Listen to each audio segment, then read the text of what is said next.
Hey guys, Brian here.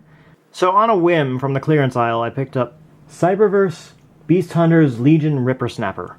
He comes with basically just the figure and this bow, which doesn't really do anything in robot mode. I mean, there's a tab down here that you can like do that with, and like maybe try to pretend he has a longer tail than he does. But basically, I just am chucking this in my parts bin to be destroyed and dismantled and when I find something that appeals to me. I don't really collect Cyberverse, but this guy was on clearance for $5. I love the concept of other Cybertronian life forms on Cybertron, and this looks like some sort of alien animal, so I'm like, hey, I could leave it in beast mode and just have it be this little tiny little critter running around that can just also happen to transform. So to do the quick size comparison with the one Cyberverse figure I do own, Cliff Jumper, because people kept raving about him, so I grabbed him and haven't gotten rid of him. That's not fair. He's alright figure, just to have on my desk to fiddle with. So you can see he's pretty big and for Cyberverse. But since I'm having him going to be part of the Cybertronian ecosystem, here's another Cybertronian creature that's running around. An Insecticon, who I like the looks of. So he's kind of small. And let's actually go ahead and throw in some other size comparisons with some of my Fall of Cybertron figures that I've customized. Just because that's probably where he would end up in a Fall of Cybertron display as a Cybertronian critter. So he's pretty small. But I'm completely okay with that. So he's kind of small, and that kind of works for me. He's like dog-sized.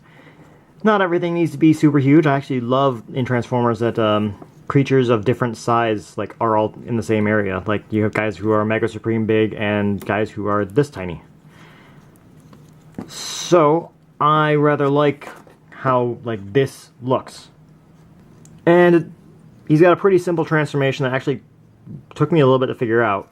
So to do that quickly, the part that stuck me was that I kept getting the chest stuck there where this side bit kind of gets locked into the groove in the side of the leg. But I had to figure out to push past it to lock it there. But once I figured that out, it transformed much better than what it had been. So his transformation is pretty simple. You know, he's a Cyberverse, so I wasn't expecting a complex transformation. But he did a little bit more than I expected him to. And has some wiggle room for fan moding, like his feet. I think you actually are supposed to do that with, which gives him a nice wide foot. But I like putting him like this and having it balance on these 2 points, because it makes him a little bit taller and also lowers the point of his knee, which I guess that would be like his ankle, but because I think that's supposed to be his knee. Either way, I do that. And his arms and his head. Yep. And his head will fall off at the drop of a hat, which kind of sucks. But there he is in robot mode. And I think he looks pretty interesting in robot mode. He's got a nice silhouette in beast mode. He's got a nice silhouette in robot mode. He looks like a brawny, beefy, strength-based guy, because he's got the big, huge arms and little tiny legs. But I primarily bought him for beast mode. So overall, at the end of the day, I'm actually pretty okay with him. And just for one last size comparison, here he is back again with Cliff Jumper, who's basically the same height. So for a Cyberverse display, he's pretty decent size.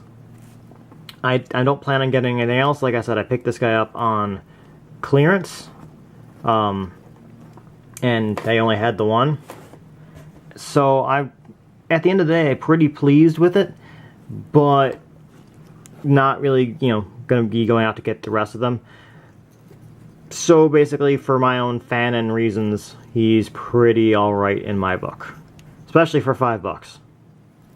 But what do you guys think of him? Should I bother trying to hunt down the rest of them, even though I'm not really super interested in... Like, the concept of them combining, even when they're, like, dog-sized, actually does kind of appeal to me. Yet, for some reason, the Minicon Assault team I've passed on a couple times now. I don't know. What do you guys think of this guy? How does he look to you guys? What do you guys think of the combined mode? Let me know what you guys think. See ya.